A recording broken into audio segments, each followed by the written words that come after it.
Hello friends. आप सब लोग कैसे हैं? आई होप कि आप लोग बढ़िया होंगे और मस्त होंगे। दोस्तों, हमने पिछली वीडियो में उत्तराखंड का इतिहास, उत्तराखंड में ब्रिटिश शासन और ब्रिटिश कमिश्नर के बारे में पढ़ा था, जिसमें अभी तक का हमने टॉपिक कवर किया ई गार्डनर, जिनका टाइम पीरियड था 1815 से 1816 तक, और जी डब्ल्यू ट्रेल, जिनका टाइम पीरियड था 1816 से 1835 तक।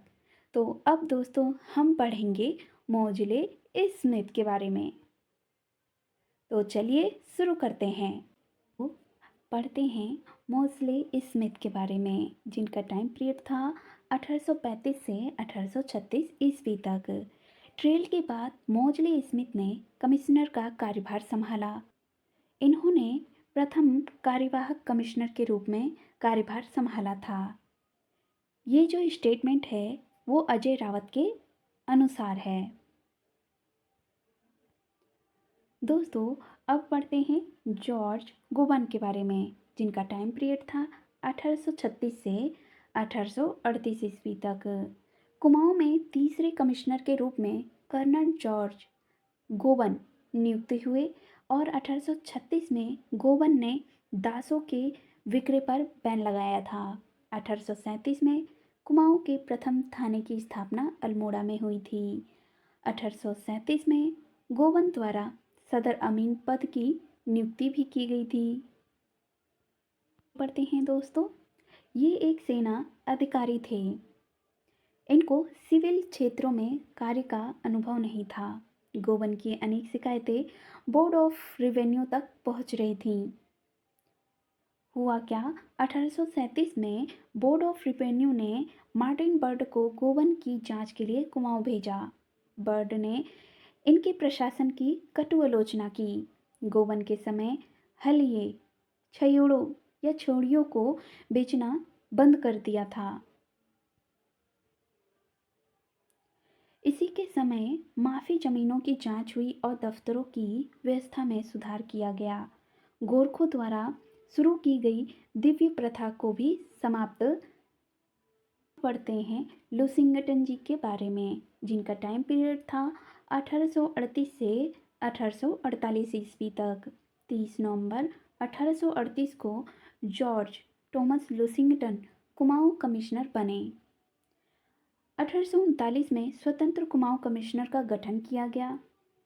इसके अंतर्गत दो जनपद कुमाऊं और गढ़वाल बने। दोस्तों, हमारे कुमाऊं और गढ़वाल दो जिले 1839 को बने थे। 1840 में श्रीनगर में एलिमेंट्री वर्नाक्यूलर स्कूल की स्थापना हुई। 1840 में इनके द्वारा बद्रीनाथ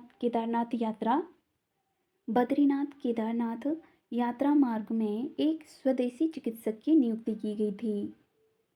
1842 में तराई भाबर को कुमाऊं में शामिल किया गया। तराई अलग जिला बनाया गया। 1842 में ऊपरी गंगा नहर का निर्माण लुसिंगटन के समय में ही शुरू हुआ था।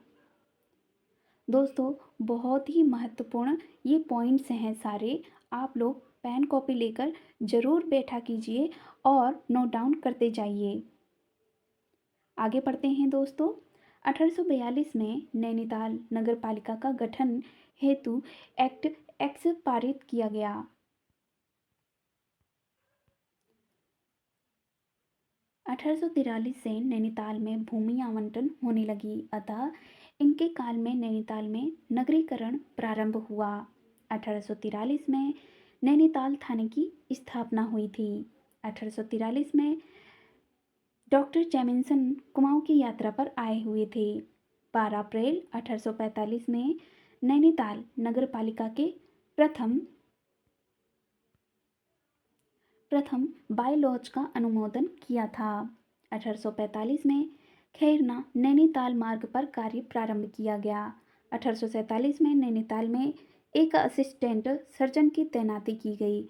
1848 में अल्मोड़ा में मार्च डिस्पेंसरी कमेटी गठित की गई। इस कमेटी का अध्यक्ष कमिश्नर होता था। 1848 में अल्मोड़ा में दवाखाने की स्थापना की गई। अल्मोड़ा दवाखाने को तुलाराम शाह चंदा दिया करते थे। 1848 में बागेश्वर में गोमती नदी पर पुल का निर्माण किया गया था। नोट डाउन कीजिएगा और ज़्यादा से ज़्यादा अपने कॉन्सेप्ट क्लियर कीजिएगा। दोस्तों आगे बढ़ते हैं। लुसिंगटन ने भी ट्रेल की भांति भोटिया व्यापारियों के मुकदमों की सुनवाई क्षेत्रीय भ्रमण के दौरान बागेश्वर में की थी। दोस्तों एग्जामिनर कहीं से भी प्रश्न पूछ सकता है, तो आप लोग एक भी पॉइंट मत छोड़िएगा, नोट डाउन करते जाइएगा। दोस्तों आगे बढ़ते हैं। लुसिंगटन एकमात्र ऐसे कमिश्नर हुए जिनकी मृत्यु पद पर रहते हुए हुई थी। दोस्तों क्वेश्चन भी किया जाता है, एग्ज़ाम में पूछा भी जाता है कि किस कमिश्नर की मृत्यु पद पर रहते हुए हुई थी, तो नाम है लुसिंगटन।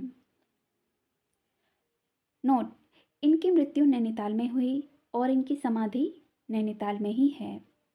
लुसिंगटन के कार्यकाल को शांतकाल के भी नाम से जाना जाता है। दोस्तों आगे की जानकारी आपको नेक्स्ट वीडियो में मिलेगी। तो दोस्तों तब तक आप लोग लाइक शेयर कमेंट और सब्सक्राइब करना ना भूलें।